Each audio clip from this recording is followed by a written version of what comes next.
गुना आला विटेवरी पितांबर धारे सुंदर जो डोळे कान त्याचे ठाई मन पायी राहो हे निवारोनी जाय माया ऐशी छाया जयाची डोळे कान त्याचे ठाई मन पायी राहो हे तुका म्हणे समध्यान ते हे चरण सुकुमार डोळे कान त्याचे ठाई मन पायी राहो हे पांडुरंगा करो प्रथम नमन पांडुरंगा करो प्रथम दुसरे चरणा संताची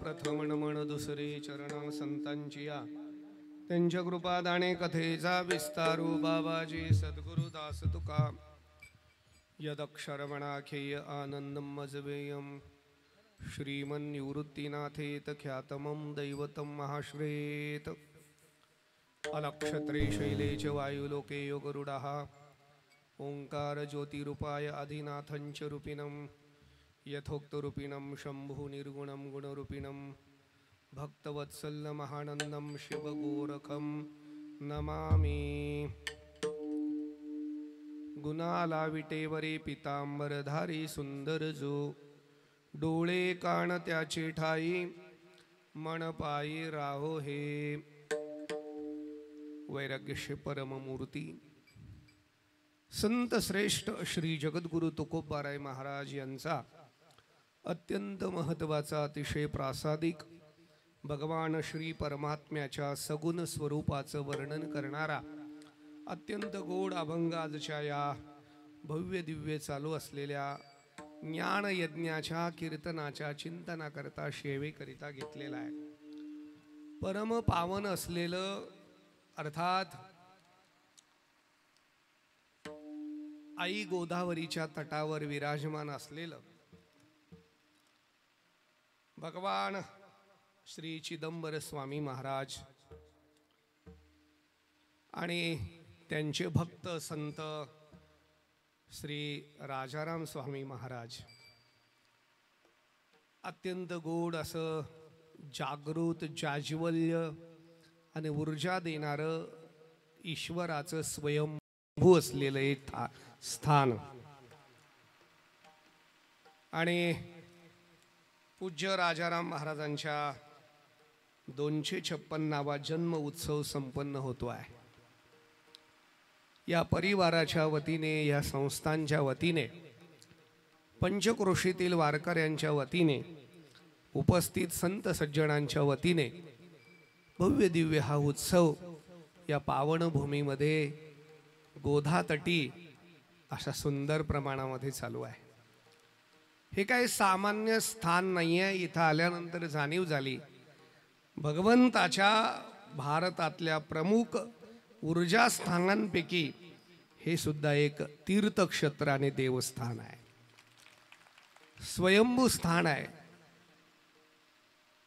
खरं म्हणजे जसं पंढरपूर भूवैकुंठ आहे तसं सुद्धा हे एक भूवैकुंठ धाम आहे। जेवढे जेवढे मोठे स्थान होऊन गेले ते गोदावरीच्या तीरावर किंवा गंगेच्या तीरावर झालीत। हे गोदावरीच्या तीरावरचं हे स्थान आहे। या परिसराला वैभव लाभलेलं दुसरं जे स्थान आहे ते म्हणजे सरला बेट आणि त्याचे मठाधिपती आपण सगळ्यांना ज्ञात आहेत कट्टर हिंदुत्ववादी स्वामीजी. स्वामीजींचा काला बघून मात्र आनंद झाला. गुरुय महंत स्वामी रामगिरीजी महाराज. आधी करून या कार्यक्रमाकरता उपस्थित असलेले स्वामी चिदंबर महाराज स्वामी अर्थात भगवंताचे काय नाही आता ठेवून द्या 7वे वंशज दास राजाराम महाराजांचे 7वे वंशज आणि ह्या कार्यक्रमाला ज्यांचं मोठं योगदान आणि ज्यांच्या परिवाराच्या करणं हा कार्यक्रम आहे ते हरिभक्तीपारायण कैलासजी महाराज परदेशी आप्पा माझ्या समोर मला आशीर्वाद द्यायला बसलेले आहेत. चिदंबर स्वामी महाराजांचे 7वे वंशज गुरु चिदंबर दीक्षित स्वामी महाराजही मला आशीर्वाद देण्याकरता उपस्थित आहेत. पुढे 8वी पिढी चालवण्याकरता सक्षम असलेले नाही का शुभम महाराज सुद्धा शुभ अंतकरणाने समोर उपस्थित आहेत. हरिभक्तीपारायण महाराजांचं नाव विसरलं. केशवजी महाराज आमच्या वारकरी संप्रदायाचं वैभव आहे तेही विशेष उपस्थित आहेत. हा योग ज्यांनी घडून आणला खरं म्हणजे प्रवास बीजेमुळे प्रवास होत नव्हता. देहूत होतो तिकडनं मला मुंबई जायचं होतं पण ज्यांनी अत्यंत स्नेहाने आग्रह केला आणि या संस्थांची महती मला प्रतिपादन केली आणि त्यांच्याद्वारा मला हे निमंत्रण मिळालं आणि इथं येता आलं ते आमचे जुने मित्र हरिभक्तीपारायण अमोल महाराज नाही का. मला वाटतं अमोलचं दूधच नाही पण अनमोल अमोल महाराजही आमच्या संप्रदायाचे आहेत. मला साथी करता आलेले रामकृष्ण महाराज चौधरी खास त्याचप्रमाणे आदित्य महाराज त्याचप्रमाणे गणेश महाराज नाही का. आमच्या युवा दिदी आता कीर्तनाकरता तयार होत आहेत आणि पखवाज हा अत्यंत गोड आहे महाराज. पखवाजामध्ये धीर असला पाहिजे नाहीतर मग पखवाजामध्ये धीर नसला की मग तो गंभीर होत नाही. पण धीरज महाराजांना अत्यंत पखवाजाचा धीर आहे आणि गोड त्यांचं वाजवणं आहे. कृष्णा महाराज आत्ता आले बघा. कृष्णा महाराज आले सगळे. अजून कोणाचं नाव राहिलं तर सांगा. बोलण्याच्या ओघामध्ये राहतात नावं. कधी कधी काय होतं 5-6 वर्ष गॅप जातो. चेहरा तर पाठातला दिसतो नावच आठवत नाही आहे की नाही. माशी गडबड होते. पण तरीही इथं उपस्थित असलेले या संस्थांवर प्रेम करणारे कीर्तन परंपरेवर प्रेम करणारे कथाकार कीर्तनकार प्रवचनकार गायक वादक श्रोते सज्जन आभाल वृद्ध माता भगिनी विनेकरी चोपदार साऊंड सिस्टीम आजचे अन्नदाते आमच्या कीर्तनाचे विशेष पूजन दाते सर्वांना धन्यवाद. मस्तक हे पायावरी मस्तक हे पायावरी मस्तक हे पायावरी मस्तक हे पायावरी वारकरी संतांच्या वारकरी संतांच्या वारकरी संतांच्या या वारकरी संतांच्या वारकरी संतांच्या वारकरी संतांच्या मस्तक हे पायावरी वारकरी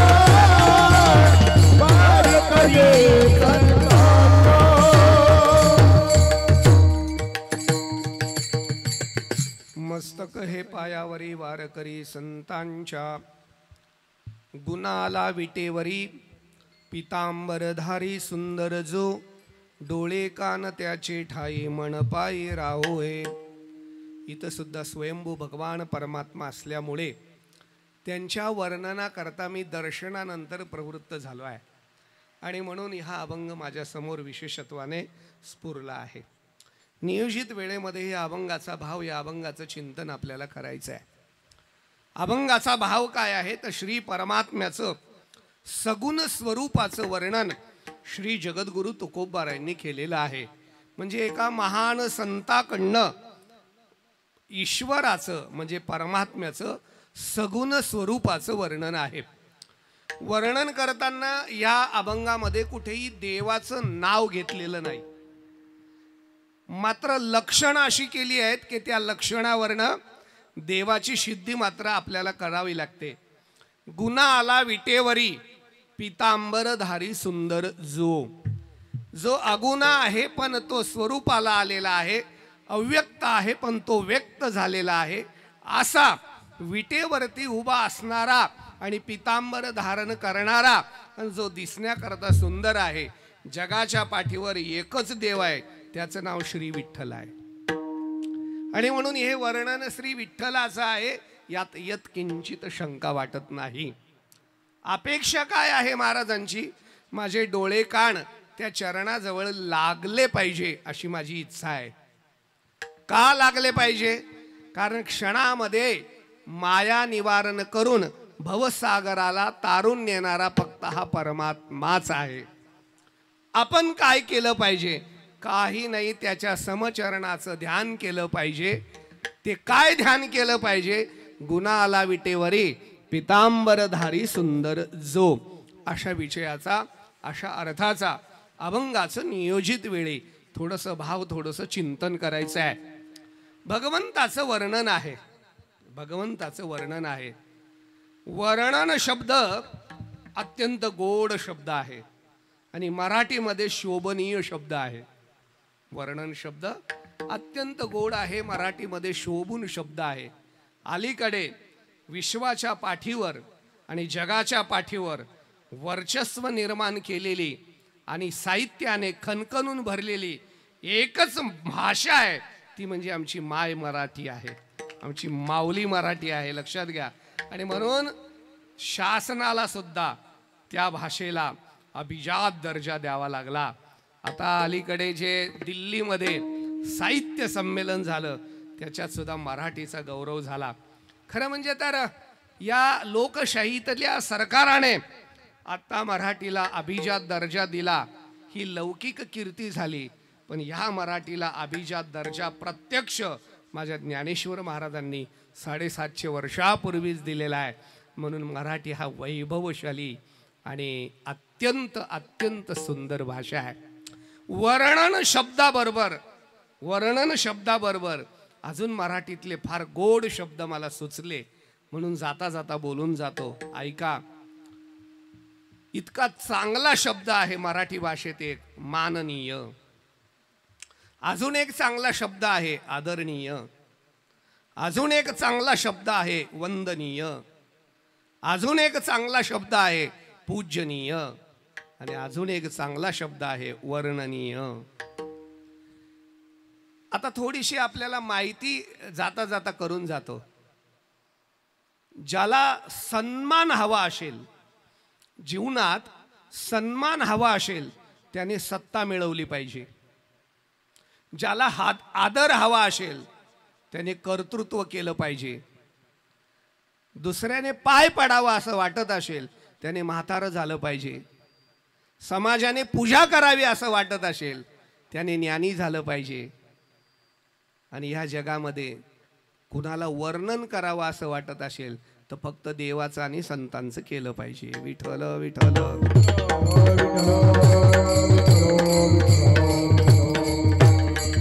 विठ्ठल विठ्ठल.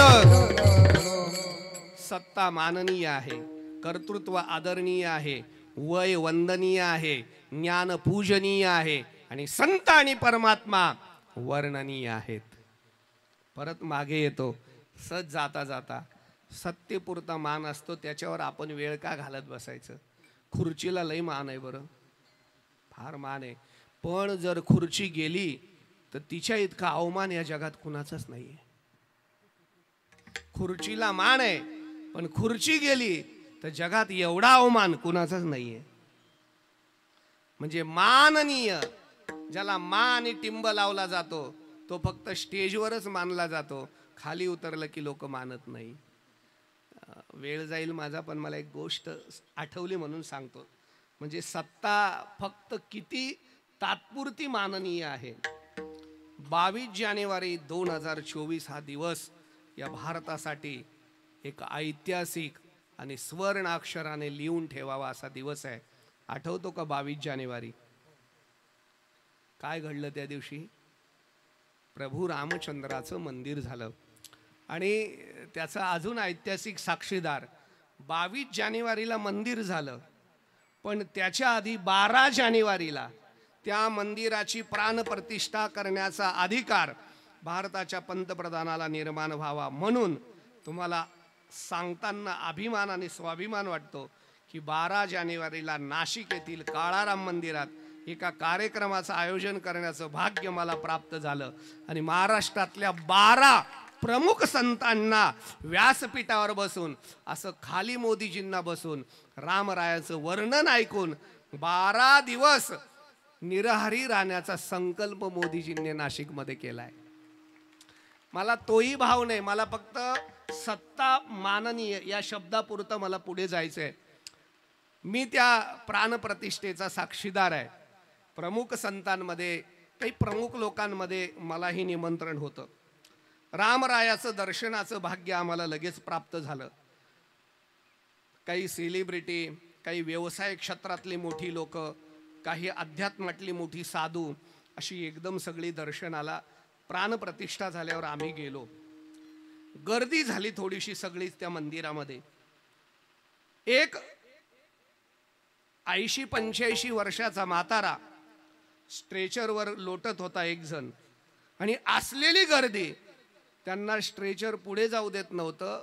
दर्शनाला कोणी त्यांना मोकळं जागा करत नव्हते. तो त्यांचा लोटणारा सेवेकरी बाजूला सांगत होतं, पण कोणी त्यांच्याकडे बघतही नव्हतं. माझं लक्ष गेलं आणि स्ट्रेचरवर बसलेल्या माणसाकडे बघितलं आणि माझ्या डोळ्यात पाणी आलं. खरंच डोळ्यात पाणी आलं. आणि एक फार मोठी मला ऊर्जा तिथं मिळाली, कारण ती स्ट्रेचरवर बसलेली व्यक्ती दुसरी तिसरी कोणी नव्हती. 1 दिवसाची भारताची पंतप्रधान होते आणि ते माजी झालेले होते.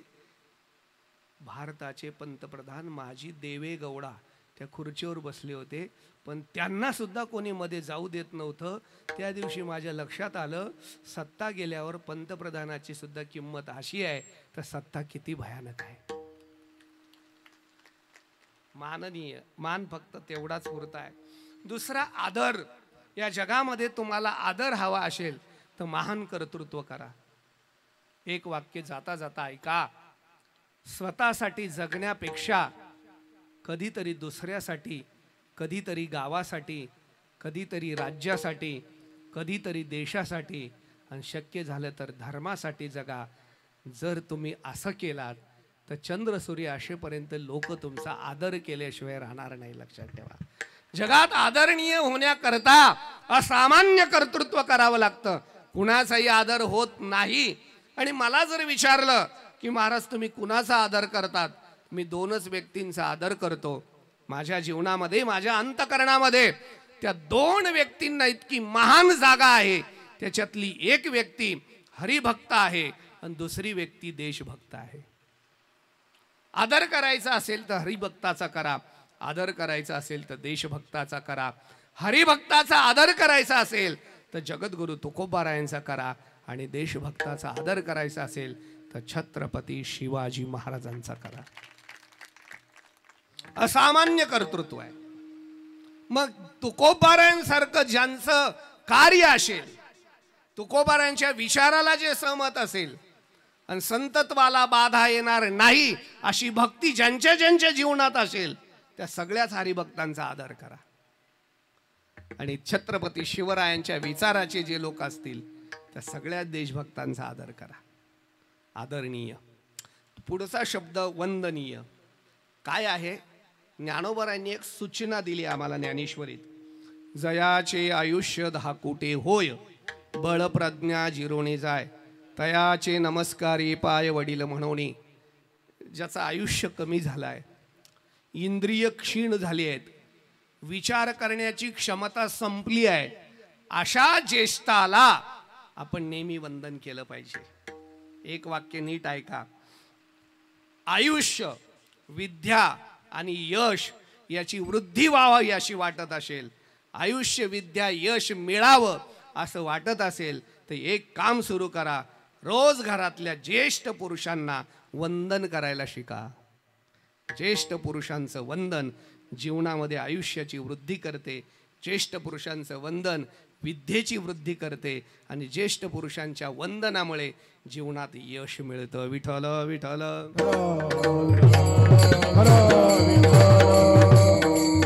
विठ्ठल विठ्ठल. चला पुढे जाऊ आता. तिसरी गोष्ट, जे ज्येष्ठ आहेत त्यांचं वंदन करा, पण श्रेष्ठ आहेत त्यांचंच पूजन करा.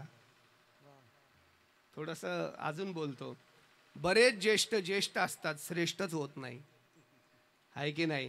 आणि बरेच श्रेष्ठ ज्येष्ठ होत नाही. 1400 वर्ष म्हातारं जगलं, लोक ज्येष्ठ म्हणतात. 21 वर्ष माझ्या ज्ञानदेव राहिले, विश्वामध्ये श्रेष्ठ म्हणतात. म्हणून आयुष्य वाढलं की ज्येष्ठत्व येतं, पण ज्ञान वाढलं तर श्रेष्ठत्व येतं.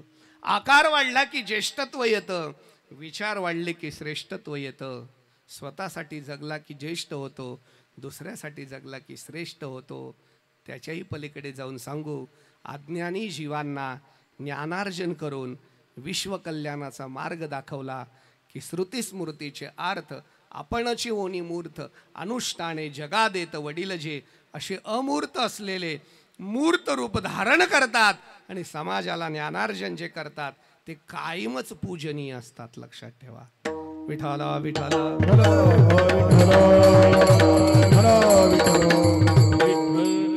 या लोकांनी 2 कामं केले. एक लक्षात ठेवा, संतांनी काय केलं?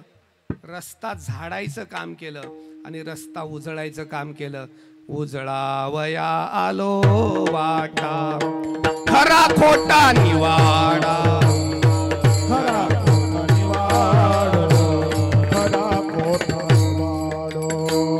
उजळावया आलो वाटा, खरा खोटा निवाडो, खरा खोटा निवाडो, खरा खोटा निवाडो. उजळावया आलो वाटा, खरा खोटा निवाड. उजळावया आलो वाटा, खरा खोटा निवाड, खरा खोटा निवाड, खरा खोटा निवाड.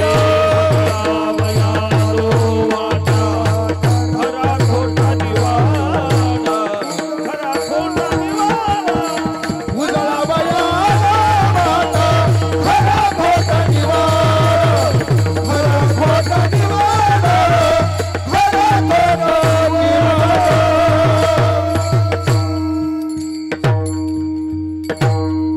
संत अध्यात्माचा रस्ता झाडतात आणि संत अध्यात्माचा रस्ता उजळवतात.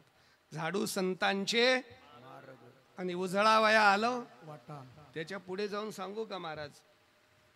कर्नाटक पासून तर महाराष्ट्राच्या गोदा तीरापर्यंत ज्यांनी रस्ता उजळून काढला ते संत राजाराम महाराज झाले आणि उजळलेल्या रस्त्यावर स्वतः देव चालत आले, ते चिदंबर स्वामी झाले. लक्षात ठेवा. ते काय उगचच होत असतं काय? ते पुढे बोलतोच मी अजून या अभंगाच्या संबंधाने, अजून मी पुढे बोलणारच आहे. आणि म्हणून संत आपल्याकरता पूजनीय आहेत. आणि शेवटचा भाव आहे वर्णनीय. वर्णन करायचं असेल तर देवाचं करा, नाहीतर वर्णन करायचं असेल तर संतांचं करा. संत वर्णनीय आहेत आणि परमात्मा वर्णनीय आहेत. जिला वरण नीट येत नाही ती वर्णनीय नाही, एवढं विचार करा. आम्ही वरण येत नाही तिचं वर्णन करतो. संत वर्णनीय आहेत. अजून एक भाव सांगतो. मला मदत होईल का तुमची थोडीशी? 2 मिनिटं. इथं जर कोणी पापी माणूस असेल तर 1 मिनिटं वर बोट करा फक्त. पापी 2च मिनिटं वर बोट करा. नाही ना? बरं जाऊ द्या. इथं जर कोणी पुण्यवान असेल तर वरबोट करा मग आता. म्हणजे पापीला बी वरबोट नाही आणि पुण्यवानाला बी वरबोट नाही. म्हणजे खरं सांगू का, पापी म्हणून घ्यायला भीती वाटते आणि पुण्यवान म्हणण्याची हिंमत नाही. अशात अडकलेलं जीवन म्हणजे मानवी जीवन आहे, लक्षात घ्या. आणि मग मग मला सांगा, जर पुण्य पाहिजेच असेल, नीट ऐका बरं का, तर तुम्हाला एक चांगला पर्याय देतो. काही नका करू, पुण्यवंत व्हावे, पुण्यवंत व्हावे.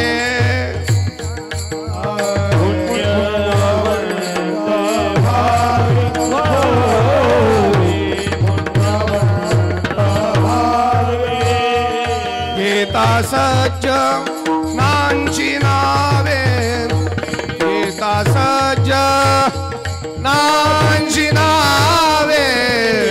निघे माझी वाचा तुटे, निघे माझी वाचा तुटी. गीता सज्ज नांची नावे, गीता सज्ज नांची नावे. निघे माझी वाचा तुटी, निघे माझी वाचा तुटी. हो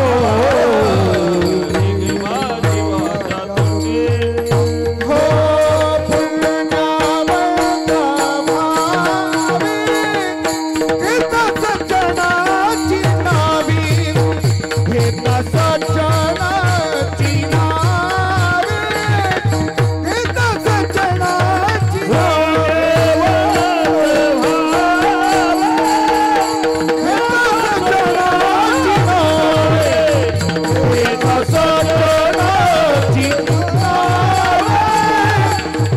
सज्ज नांची नावे.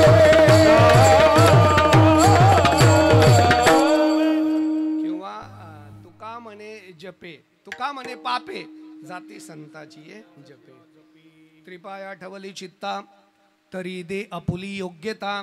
हे असे तयाते प्रसंशिता लाभाती. संतांच्या नामस्मरणाची ताकद, संतांच्या वर्णनाची ताकद. ज्ञानदेव ज्ञानदेव म्हणता ज्ञानदेवची देतो, नाही का, ही वर्णनाची ताकद. आणि दुसरं, भगवंताचे वर्णन करा. का भगवंताचं वर्णन करा? आता त्याचे 2-3 कारण पटकन धावते सांगतो. का करा? एक, लहाण्याने मोठ्याचं करावं म्हणून करा. लहाण्याने कोणाचं वर्णन करावं? जो लहान आहे तो. मुलाने कोणाचं वर्णन करावं? मुलाने. मुलाने नाही बोलतायत तुम्हाला, मग मला मदत कर. वडिलांचं करावं, ठीक आहे, आई वडिलांचं करावं. शिष्याने कोणाचं करावं? गुरुजींचं करावं. विद्यार्थ्याने कोणाचं करावं? शिक्षकाचं करावं. अरे अगदी एकदम सोन. भक्ताने कोणाचं वर्णन करावं? देवाचं वर्णन करावं. नवऱ्याने कोणाचं करावं? बायकोचं करावं. करा, मी कुठं काय म्हणतो, करा, माझं काही म्हणणं नाही. आपली मर्जी शेवटी. ऐका ऐका ऐका. मग लहाण्याने मोठ्याचं करावं. तर या जगामध्ये ऐका, काही जन्मोजन्मी मोठे आहेत, काही जन्माला आल्यावर मोठे आहेत, आणि काही मोठे नाही, लोक चुकून त्यांना मोठी म्हणतायत. हा, काही जन्मोजन्मी मोठे आहेत. जन्मोजन्मी मोठे 2च तत्व आहेत, एक संत आणि दुसरा परमात्मा. परमात्मा कधीही मोठा आहे, संत कधीही मोठे आहेत. अजून एक भाव सांगू का याच्यातला? देव आणि संत मोठे आहेत यात नवल नाही, त्यांचं नाव घेणारे मोठे झालेत यात नवल आहे. काय महाराज, ज्ञानोबाराय मोठेच आहेत, आपला गैरसमज आहे. ज्ञानोबारायांचं नाव घेतल्याने ज्ञानोबारायांचं मोठेपण वाढत नाही, ज्ञानोबारायांचं नाव घेतल्याने आमचंच मोठेपण महाराष्ट्रात वाढतं. कारण ते औदार्याच्या बाबतीत प्रसिद्ध आहेत आणि प्रसिद्धीच्या बाबतीत नाही का औदार्यवान आहेत. हा, त्यांच्या जय जय व शुद्धे उदारे प्रसिद्धे अनवरत आनंदे वर्षते. म्हणजे प्रसिद्धीच्या बाबतीत उदार आहेत आणि औदार्याच्या बाबतीत प्रसिद्ध आहेत. इतके उदार आहेत, प्रसिद्ध. म्हणून संतांचं आणि देवाचं नाव घ्या, माणसं मोठी होतात. अजून एक भाव सांगतो. या जगामध्ये आत्ता कलियुगात फक्त एकाच माणसाला सन्मान मिळतो, लोक आदराने बोलतात, तो म्हणजे देवाचा हरिभक्त. किती मोठा माणूस असेल, तो माळकरी असेल, हरिभक्ती अरे या महाराज, बसा महाराज, बोला महाराज. अलीकडे तर जावयाला सुद्धा नीट बोलत नाही लोक, तितकं चांगलं आम्हाला बोलतात. हा, या माता माऊल्या आहे ना, फक्त एकाच माणसाला इतक्या प्रेमाने जीव घालतात, तो म्हणजे कीर्तनकार. नाही तर दुसऱ्याला कसं घालतात मला सांगायला लावू नका. विनोदाचा भाग सोडा. परमात्मा मोठे आहेत. दोनपणाचं मोठेपण आहे. एक नैमित्तिक मोठेपण असतं आणि दुसरं संसद्धिक मोठेपण असतं. जे निमित्ताला काही कालापुरतं प्राप्त होतं त्याला नैमित्तिक मोठेपण म्हणतात, पण कायमचं मोठं असतं त्याला संसद्धिक मोठेपण म्हणतात. मानवी देह प्राप्त होणं सुद्धा नैमित्तिक मोठेपण आहे. देहाची सुंदरता नैमित्तिक मोठेपण आहे. देहाला मिळालेलं प्रापंचिक ऐश्वर्य नैमित्तिक मोठेपण आहे. एखादी प्रतिष्ठा नैमित्तिक मोठेपण आहे. एखादी सत्ता नैमित्तिक मोठेपण आहे. पण अध्यात्माच्या सत्तेवर जाणं कायमचे मोठेपण आहे. लक्षात ठेवा, त्याला संसद्धिक मोठेपण म्हणतात. आणि परमात्मा कायमचा मोठा आहे, म्हणून परमात्म्याचं वर्णन केलं पाहिजे. अजून एक भाव सांगतो. का वर्णन केलं पाहिजे परमात्म्याचं? तो एकटा होता. परमात्मा एकटा होता, ज्याला निर्गुण निराकार म्हटलं आहे. स्वगत सजातीय विजातीय भेदरहित असलेलं ते तत्व होतं.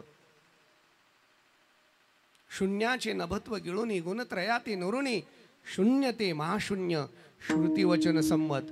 पहिले कोठेच नवते काही, पहिले कोठेच नव्हते काही. हा चंद्र सूर्य तारा नाही, चंद्र सूर्य तारा नाही. हा अवघे शून्याची होते पायी. हो अवघे शून्याची होते पायी. आणोबा तेरे तेरे ते ते कढाल गज निर्माण, ते ते कढाल गज कान्होबा तेरे तेरे ते. हो ते कढाल गज निर्माण, ते कढाल गज निर्माण. पहिले कोठे नाही, चंद्र सूर्य तारा नाही. अवघी शून्याची होते पायी.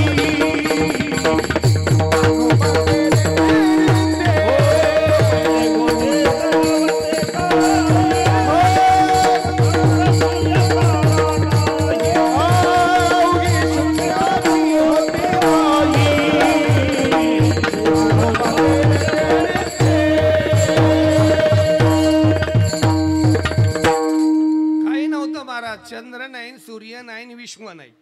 फक्त निर अधिक आयन. निर म्हणजे पाणी. पाण्यामध्ये ज्याचं आयन आहे तो नारायण नाही का, निर्गुण रूपाने शून्य रूपाने विराजमान होता. त्याला करमलं नाही आणि त्याला स्वतःची आवड निर्माण झाली. आपुलीचा वडी धरुणी खेडिया, आपोआपणा ते व्याली रे. जोपना कारणे केली बायको, तिने व एवढे वाढविले रे. देव नटले ना नापरी. जे नटले ना ते तुमच्या आमच्या रूपाने नटले. आता ह्या देवाच्या नटण्याचा कितीतरी विचार करण्यासारखा आहे महाराज. किती नटले हो देव, किती नटले. आता मला सांगा किती नटले हो. कधीतरी कल्पना करा. एक गहू जमिनीत टाकला, गहू एक गहू जमिनीत टाकला, ते गव्हाचा दाना जमिनीशी एकरूप झाला, मातीशी एकरूप झाला आणि त्याला अंकुर आला. आणि अंकुर येऊन गव्हाचं झाड मोठं झालं आणि त्याला काय आली? उंबी म्हणतं की काय म्हणतं? उंबी आली. दाना किती होता आणि तो नटला किती? आता एका उंबीत किती दाणे आले? एका बीजा केला नाश, मग भोगिले कणीस, मग भोगिले कणीस, मग भोगिले कणीस. एका बीजा केला नाश, मग भोगिले कणीस, मग भोगिले कणीस, मग भोगिले कणीस. एका बीजाचा नाश, मग कणीस तयार झालं. किती नटला देव. एका गावापासून किती उंब्या आता तुम्ही एवढंच नटलं बघितलं, आता ऐका. कधीतरी विचार करा, घरी जा, निवांत राहा. देवाचे का नाव घ्यायचं म्हणून सांगतोय. तो नटला. या जमीन एकच आहे, माती एकच आहे, पाणी एकच आहे, पण त्याच जमिनीतून त्याने एक गोड पदार्थ म्हणून नटला, एक आंबट पदार्थ म्हणून नटला, एक तिखट पदार्थ म्हणून नटला, एक तुरट पदार्थ म्हणून नटला. या चवी कुठून आल्या? हे खरं सांगा, कुठून आल्या या चवी? या चवींनी नटणाराही तोच आहे, चव देणाराही तो आहे, बेचव करणाराही तो आहे. त्याचं नटणं आहे. त्याही पलीकडे जाऊन सांगू का महाराज, हे बाकीचं नटणं जाऊ द्या. ज्यांच्या अंतकरणात तो प्रेमाने नटला तो भक्त झाला, ज्यांच्या अंतकरणात तो विकाराने नटला तो दुर्जन झाला. एक छोटीशी गंमत सांगतो आणि पुढे जातो. त्याचं नटणं. एकदा कृष्ण आणि अर्जुन असं जंगलात फिरायला गेले होते. चालला होता आपला देव, रथ हाकलायचा मालकच अर्जुन होता. रथ चालला असा जोरात, आणि देवाचं नटणं दिसलं. काय नटलं? एक गाय व्याहली होती. ऐका बरं का, गाय व्याहली होती, तिला वासरू झालेलं होतं, आणि ते वासरू वाहून असं मातीत पडलेलं होतं. आणि ती व्याहलेली गाय त्या वासराला अशी चाटून कोरडी करत होती, अशी जिभेने चाटत होती, जिभेने चाटत होती. अर्जुनाने सांगितलं, देवा रथ थांबवा. थांबवला. खाली उतरा. उतरला. देवा, काय मातृत्वाचं प्रेम आहे, काय जिव्हाळा आहे. बघा बघा बघा बघा, काय चाटते ती गाय वासराला, काय वासराला आनंद आहे. बघा बघा बघा. देव म्हणे, मला नाही बघायचं. तू बघ. अहो देवा, 1 मिनिट बघा ना, हे प्रेम तर बघा. हे मला नाही बघायचं. देवाला इंटरेस्टच नाही वाटला, कारण देवाला हे सांगायचं होतं, अरे प्रत्यक्ष परमात्मा तुझ्यावर एवढं प्रेम करतो ते तुला कळत नाही, गाईचं प्रेम दिसतंय का? पण चतुरा तो शिरोमणी, तो कसा नटतो बघा बरं का. काही काळ फिरून आले. आता ऐका बरं मी काय म्हणतोय. गाईला वासराला चाटणं हे प्रेम म्हणून नटणारा तो परमात्मा होता, म्हणून ती गाय चाटत होती. देवाने चतुरा तो शिरोमणी येताना काय केलं, त्या गाईचं प्रेम काढून घेतलं आणि तिच्यात ईर्ष्या म्हणून नटला. बघा बरं, आता प्रेम निघून गेलं गाईतलं आणि तिच्यात ईर्ष्या नटली. येताना रथ थांबवला देवाने, मुद्दाम थांबवला. तर जी गाय वासराला चाटत होती ती गाय आता वासराला शिंगाने मारत होती. वासरू रक्तबंबाळ झालेलं. अर्जुन म्हणले, देवा थांबा थांबा थांबा थांबा. म्हणले, काय झालं आता? अरे ते वासरू मरून चाललं. अरे तिचं तर लई प्रेम आहे, ती तो मातीस चाटत होती. नाही नाही नाही देवा, त्याला वाचवलं पाहिजे, वाचवलं पाहिजे. मग देव हसायला लागले, वेड्या अर्जुना, त्या गायीत नटणारं प्रेम ही मी आहे आणि त्या गायीतली ईर्ष्याही मी आहे. मला अनन्यतेने शरण आला की त्याला प्रेम देतो, आणि जो विकाराने भरला त्याला मात्र मी विकार देऊन नाश करतो. लक्षात ठेव, हे माझं नटन आहे. अजून देवाचं नटन सांगतो. चला, मला वेळ नाही घ्यायचा तुमचा. हा, काल्याचं कीर्तन होणारच आहे, पण मी थोडा काला करून जातो. गायी चारत असताना खरं तर ब्रह्मदेवाला ही खात्री करायची होती, हा कृष्णच आहे का, म्हणजे हा विष्णू आहे का. ब्रह्मदेवाने एक राजकारण केलं. खाली आला आणि सगळ्या गोपाळांसह गायींना ब्रह्मदेव घेऊन गेला. देवाने पाहिलं तर एकही गोपाळ नाही आणि एकही गाय नाही. देव म्हणले, आता या ब्रह्मदेवाला कोण शरण जात बसेल, याची थोडी जिरली पाहिजे, याला आपण कळलं पाहिजे. आहे की नाही, आहे की नाही. हा, मतदाराने ठरवलं तर लोकसभेला काही बी करतात आणि विधानसभेला पुन्हा जागेवर येतात. विनोदाचा भाव सोडा, ऐका. देव म्हणले ना विचारायचंच नाही. मग काय केलं? जेवढे गोपाळ देवाबरोबर गायी चारायला होते तेवढ्या गोपाळांच्या रूपाने देव नटले. त्या गोपाळांकडे जेवढ्या गायी होत्या तेवढ्या गायीच्या रूपाने देव नटले. ज्या ज्या गोपाळाकडे बासरी होती त्या बासरीच्या रूपाने देव नटले. आणि आता संध्याकाळी गायी आणि गोपाळ गोकुळात निघाले. आता त्याच्यातली गाय कोण होते, गोपाळ कोण होता, खोवलेली बासरी कोण होती? अजून देवाने विचार केला. गायीला ओळखण्याकरता गायीची मालकीन त्या गायीच्या गळ्यात घंटा बांधत असते, बरोबर आहे की नाही? त्या आवाजाने ही गाय माझीच आहे ओळखत असते. मग ओळखण्याकरता देव त्या गायीच्या गळ्यातला घंटा पण बनला, त्याच स्वराचा लोलक पण बनला आणि त्या घंट्याचा स्वरही बनला. आता सांगा काय नटलं पाहिजे त्याने? तो इतका नटला. अजून एक भाव सांगतो. तो महाराष्ट्रातल्या प्रत्येक वारकऱ्याच्या रूपाने नटला. तो चिदंबर स्वामींच्या रूपाने नटला. तो राजाराम महाराजांच्या रूपाने नटला. आणि म्हणून तर आज आपल्याला हा ज्ञानार्जनाचा बी आणि अन्नार्जनाचा बी आनंद आहे ना महाराज. हे त्याचं नटन आहे. आता तो जर एवढा नटला असेल, बरं आता फक्त अजून एक भाव सांगतो आणि पुढे जातो. चला, तो वृक्षाच्या रूपाने नटला, प्राण्याच्या रूपाने नटला, ते द्या सोडून. पण तो आपल्या माणसाच्या रूपाने नटला, म्हणजे आपल्याला माणूस म्हणून त्याने जन्म दिला. एवढा तो उपकार मानाल की नाही? नाही, जर समजा आपल्याला कुत्र्याचा जन्म दिला असता तर काय केलं असतं? माकडाचा दिला असतं काय केलं असतं? गाढवाचा दिला असतं काय केलं? खरं कधीतरी विचार करून पाहा. हा, काय केलं असतं? काहीच करू शकले नसते. पण माणसाचा दिला हे किती विशेष आहे.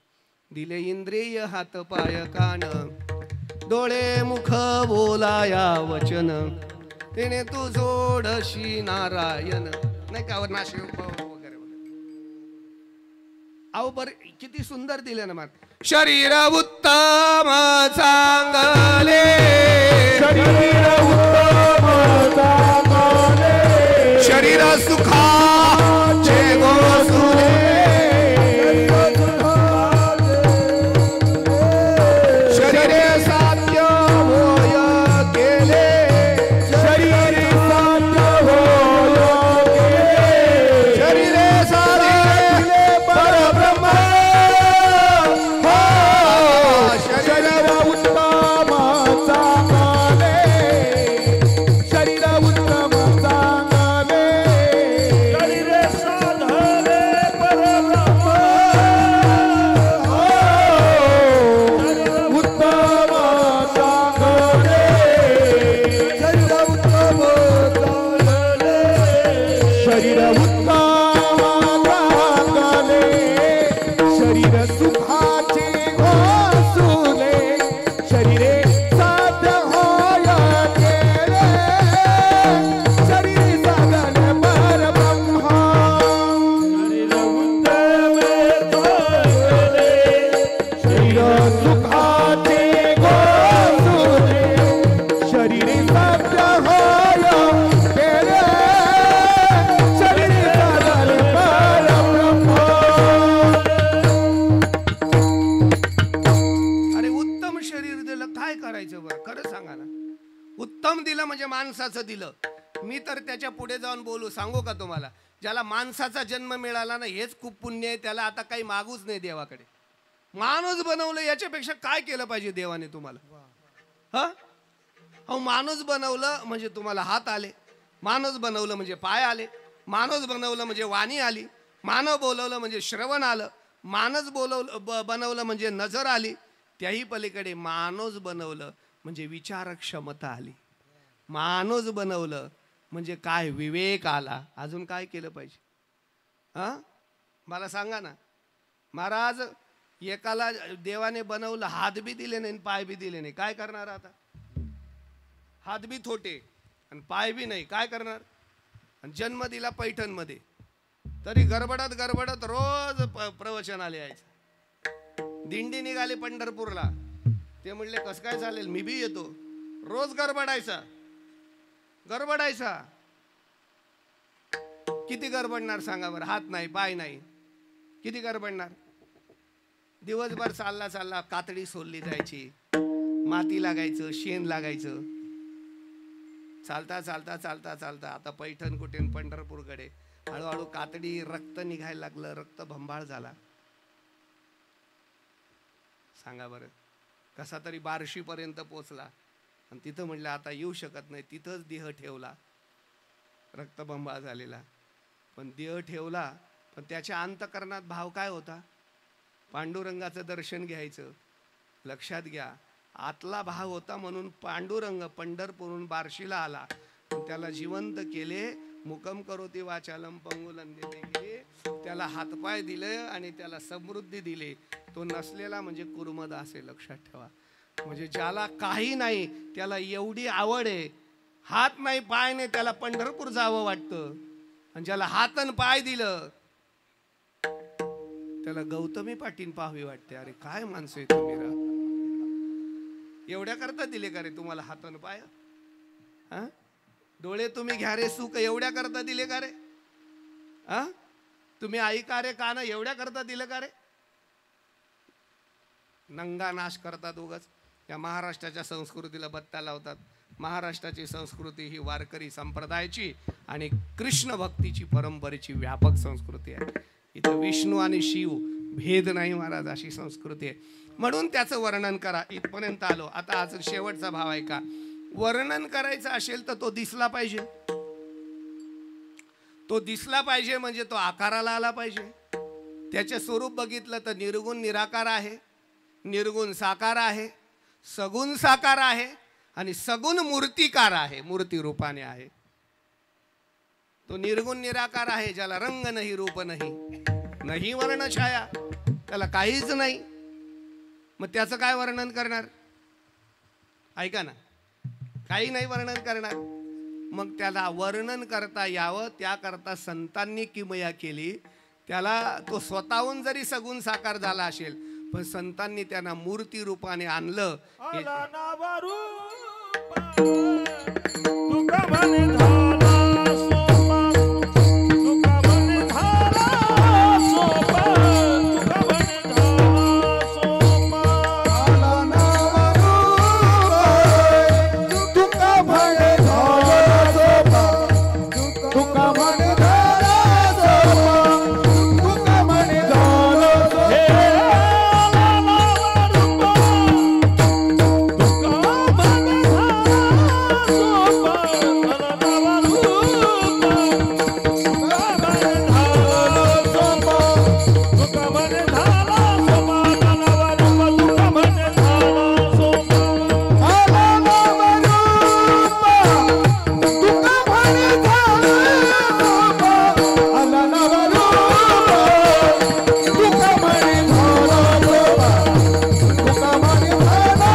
रूपाला आणला, आपल्याला सोपं करून दिलं हो.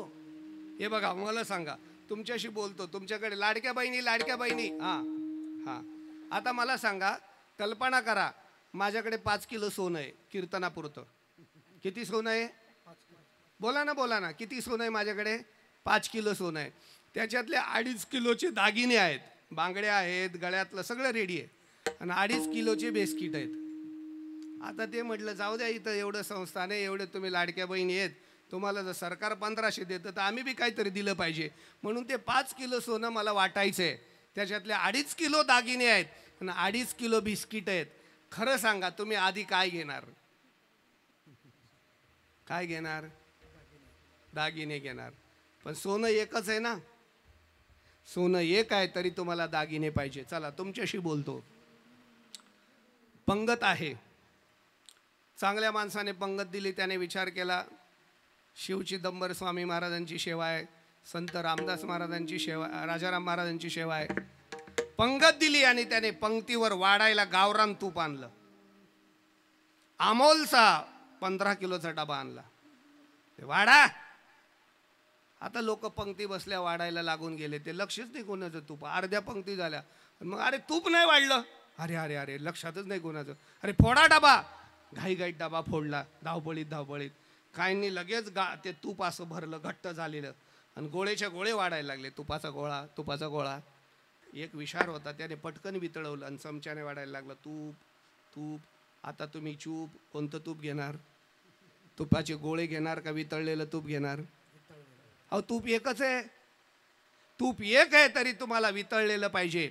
सोनं एक आहे तरी यांना आकाराला आलेले दागिने पाहिजे. आणि हे संतांनी ओळखलं आणि तुम्हाला भक्ती करता यावी म्हणून जसं पुंडलिकाच्या भावार्था गोकुळीहुनी झाला येता. पुंडलिकाच्या भक्ती करता, पुंडलिकाच्या भावा करता, पुंडलिकाच्या प्रेमा करता, विश्व उद्धारा करता तो गोकाळातून इथं आला आणि वैकनेका विटेवरती उभा राहिला. तसं राजाराम महाराजांच्या प्रेमा करता तो कर्नाटकतून इथं आला आणि इथं शिव सिदंबरम स्वामी म्हणून उभा राहिला. नाही का? तेच वर्णन अभंगाच्या पहिल्याच.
विटेवरी पितांबरधारी सुंदर जो गुना आला.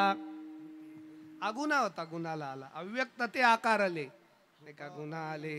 रूपवंत देवा हाती रूप धरील आकार नेधू निराकार हो त्याशी. खरं सांगू का, कलियुगामध्ये मानवी जीवनाचा उद्धार व्हावा, कल्याण व्हावं म्हणून त्यांना दर्शनाची व्यवस्था करून देण्याकरता संतांनी देवाला आकाराला आणलं. मला एक गोष्टीचं फार साम्य वाटलं इथं आल्यावर. पांडुरंग बी कर्नाटकू आहे आणि स्वामी चिदंबरम बी कर्नाटक आहे. कानडा हो विठ्ठलू कर्नाटकू, तोही कर्नाटकी आहे मेन मुख्य, आणि हाही कर्नाटकी आहे. त्याच्यामुळे कोणाचे नाटकं त्याच्याजवळ चालत नाही. हो, आणि तेही पुढे एक सांगतो त्यांना, काही नाही, मूड पापी जैसे तैसे उतरी काशे लावणे. मूड म्हणजे किती मूर्ख जाऊ द्या तरी तो उद्धार करतो, आणि किती पापी जाऊ द्या तरी तो उद्धार करतो. सगळ्यांसाठी तो नाही का विटेवरती, तिकडे विटेवर उभा आहे आणि इकडे पितांबरावर उभा आहे. आपल्या अंगावरचा शेला दिला. राजाराम महाराजांना देवाने येताना सांगितलं, देवा आता तुमच्याकडे ती पद्धत आहे का? नाही मला माहिती नाही. लग्नात वरमाया करता का तुमच्याकडे? वरमाया म्हणजे नवरदेवाच्या आईला वरमाई करता का? आमच्या खानदेशला एखादी पोरगी करायलाही मजा येईल तुम्हाला. हा, वरमाया करतात. म्हणजे मुलाची आई तिला वरमाई म्हणतात, आणि मुलाच्या जवळची चुलती, त्या वरमायांची एवढी ऐश्वर्य असतं, त्यांना पेशल गाडी जाते घ्यायला. वराड यायच्या आधी त्यांना वाजत गाजत एक खोली दिली जाते.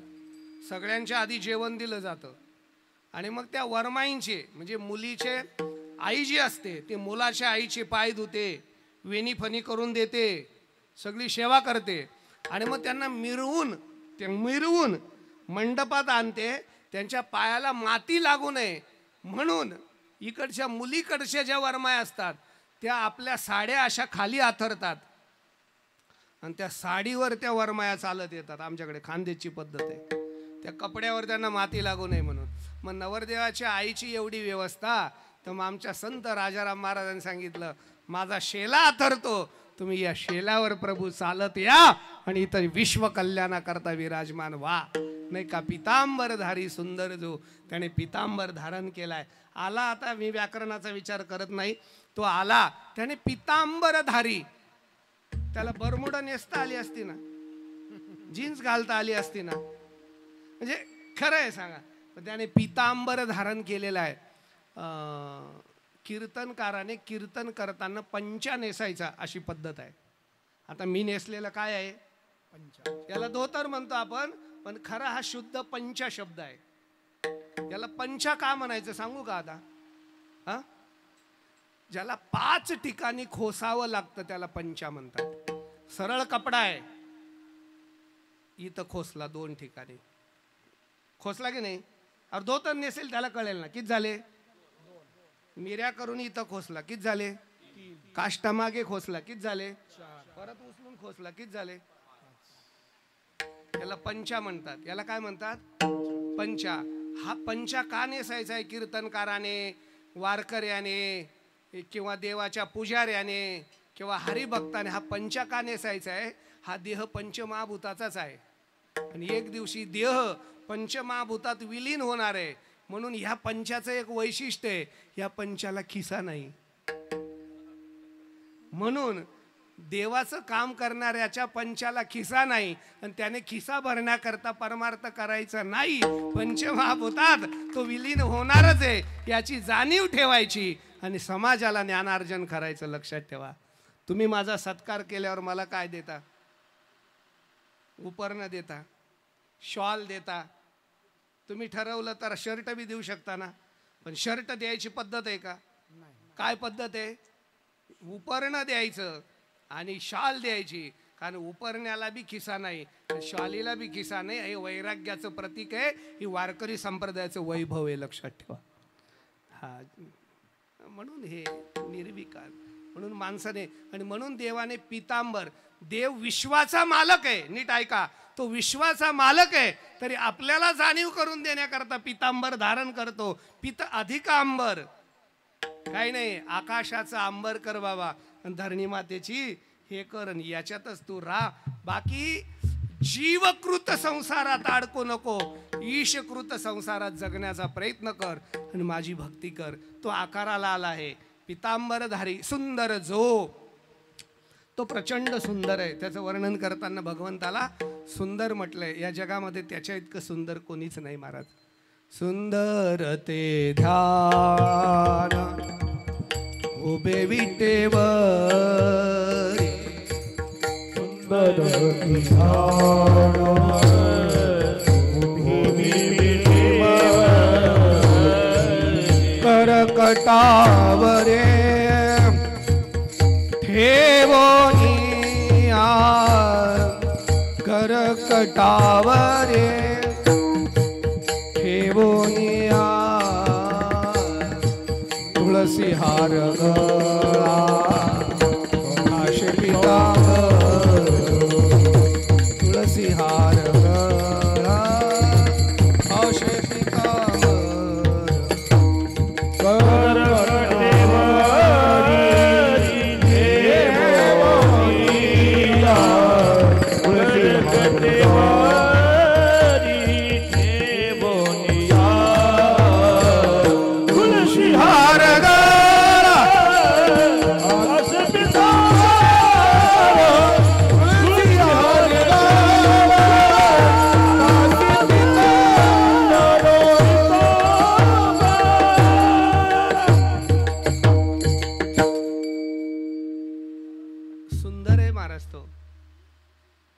काल रंगपंचमी होती का? हा, धुलीवंदन होतं, पंचमी परवा आहे. काही लोक कालच रंग खेळून घेतात. खरं तर रंगपंचमीला पंचमीला खेळावं, ठीक आहे जी. पण हा एवढा पौर्णिमा ते पंचमी हा रंग खेळण्याचा कालावधी आहे. ऐका ऐका, सुंदर रंग कोणता असतो बरं? काळा का गोरा? शुद्ध रंग गोरा असतो. देवाचा रंग कसा आहे? सावळा आहे. ठाई चाची काळा अनाधी बहु काळा, म्हणून वेदा चाळा लावी लावे माय. मग काळा असून कसा सुंदर येतो? आपण रंग खेळतो ना, रंग खेळतो ना, एखादा चित्रकार असतो, असे सगळे रंग तो वेगवेगळे बनवतो. पांढऱ्या रंगामध्ये थोडा निळा टाकतो, नाही का, कधी येलो टाकतो, कधी ग्रीन टाकतो, वेगवेगळे रंग तयार करतो. कोणत्याही रंगात कोणताही रंग टाकला की वेगळा रंग होतो. पण खरं सांगू, सगळे रंग एकत्र करा आणि त्याच्यात काळा रंग टाका, रंग शिल्लक राहत नाही. त्याचं नाव आहे पांडुरंग. रंगी रंगला श्रीरंग, नाही का, रंगा येईवो रंग. सकाळी तो गायींच्या मागे जायचा, पुच्छ मयूर पुच्छ असं धारण करून गायींच्या मागे जायचा. तो कृष्ण दिसायचा. आणि संध्याकाळी गायींची धूळ अंगावर घेऊन परत यायचा. तेव्हा ते धूळने माखायचा, त्याचा रंग पांडू व्हायचा. म्हणून तो पांडुरंग झाला. लक्षात ठेवा, येताना पांडुरंग, जाताना कृष्ण दिसायचा. आणि नाही का, आणि या अंबर ज्याने धारण करून पुन्हा विश्वा करता स्वरूप धारण केलं, तो पुन्हा चिदंबरम झाला. स्वामी चिदंबरम. तो सुंदर आहे. सुंदरतेच्या दोन गोष्टी सांगतो, पुढचे 3 चरण बाकी ठेवता. आता विलाज नाही माझं, काय मी काय सांगू शकतो. मला काय, तुम्ही 10 वाजू द्या, मला त्याचा प्रश्न नाही. पण तुम्हाला जेवायचं आहे आणि याच्यात तुमचा ताण मला द्यायचा नाही आहे, म्हणून मी एवढा रंग सांगतो. ऐका, तो किती सुंदर आहे. प्रतिक्षणम यत नवताम उपयती तदेव रूपम रमणीय तारा. प्रत्येक क्षणाला ज्याच्या रूपात माणूस रममान होतो आणि प्रत्येक क्षणाला ज्याचं रूप नाविन्यपूर्ण असतं त्याला सुंदर म्हणतात. तो फक्त परमात्मा आहे. एक पटपट धावतो, 2च गोष्टी ऐका. ब्रह्मदेवाने हे सगळं विश्व निर्माण केलं. एक श्री बनवत होता. तो सगळे रूप बनवणारा ब्रह्मदेवच आहे, सांभाळणारा विष्णू आहे आणि नेणारा भगवान शंकर आहे. ऐका, एका श्रीला तो बनवत होता ब्रह्मदेव. थोडं देह बनून झाला, चेहऱ्याचं काम बाकी होतं. थोडंसं कंटाळा आला, चंद्रावर फिरायला गेले ब्रह्मदेव. चंद्रावरून येता येता तिथून माती उचलून आणली बचकभर. आता हातात काय आहे? चंद्रावरची माती आहे. चंद्र शीतल आहे म्हणून चंद्र सुंदर आहे. राग नका मानू, गोरा रंग सुंदर नसतो. जी बाई संस्कृत आहे, संस्कृती जपणारी आहे, जिच्या घरात ज्ञानेश्वरी गाथा आहे, जिच्या हातामध्ये संस्कृती आहे आणि जिचा स्वभाव शांत आहे, ती महाराष्ट्रातली सगळ्यात सुंदर स्त्री आहे. गळ्यात तुळशीची माळ आणि सकाळी ज्ञानेश्वरी गाथ्याच्या पारायण, त्याच्यापेक्षा सौंदर्य काय असलं पाहिजे?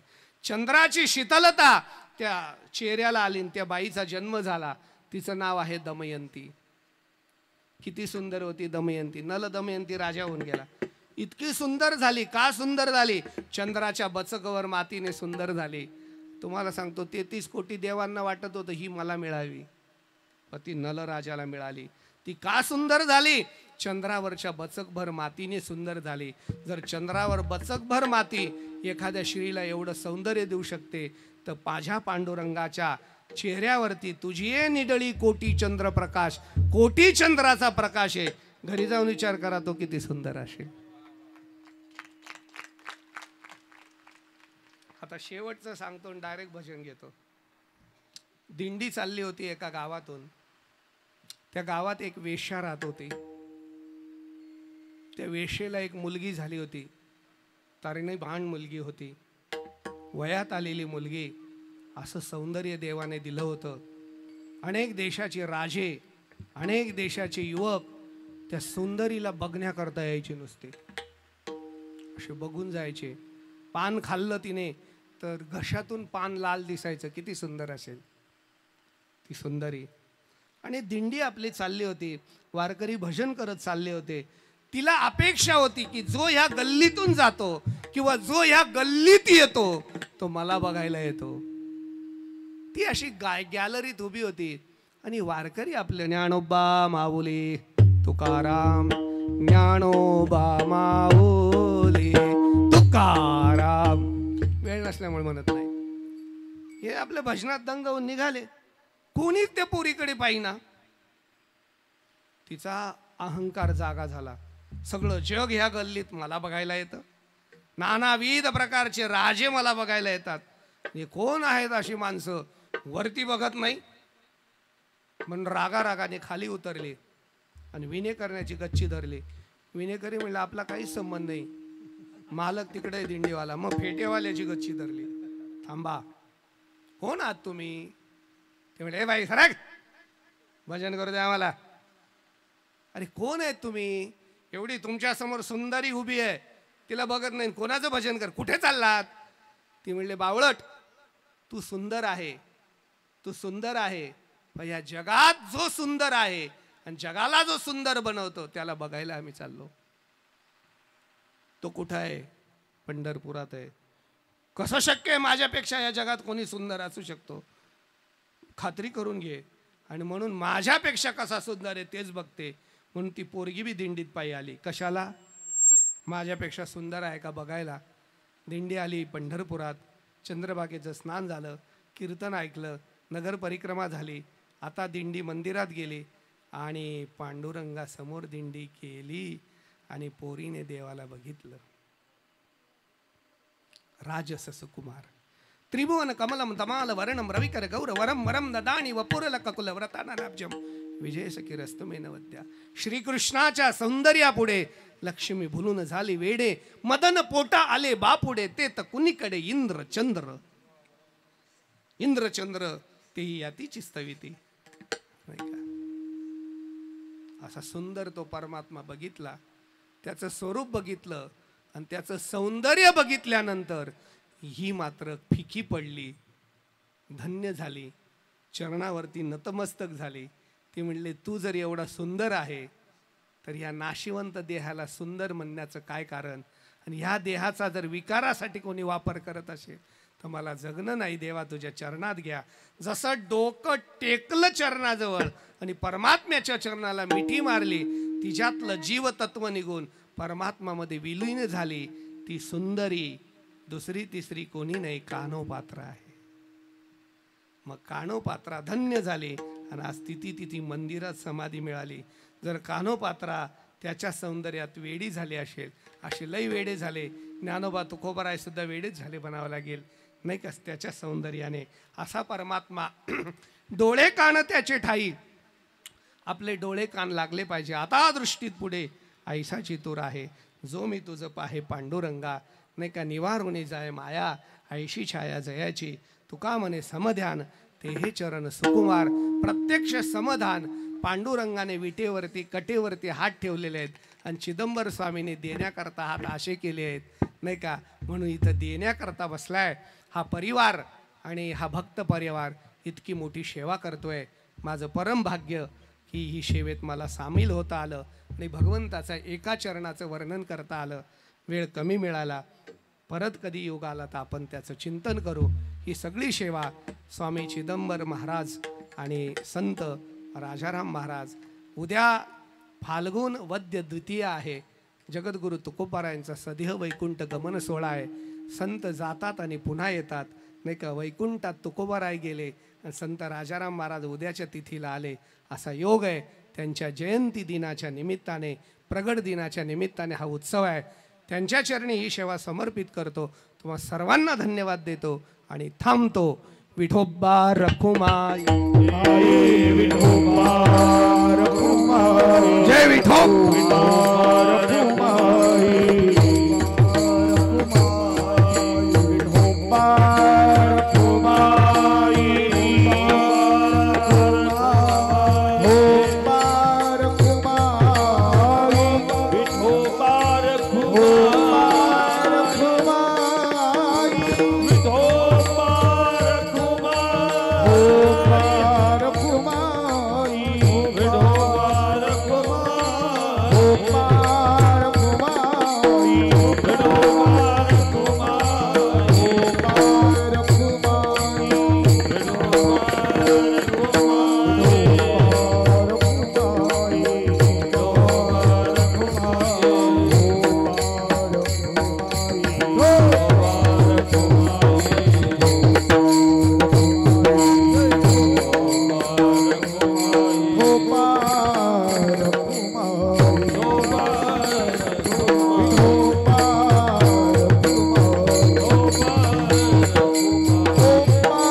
कुंडलिक वरदे हरि विठ्ठल श्री ज्ञानदेव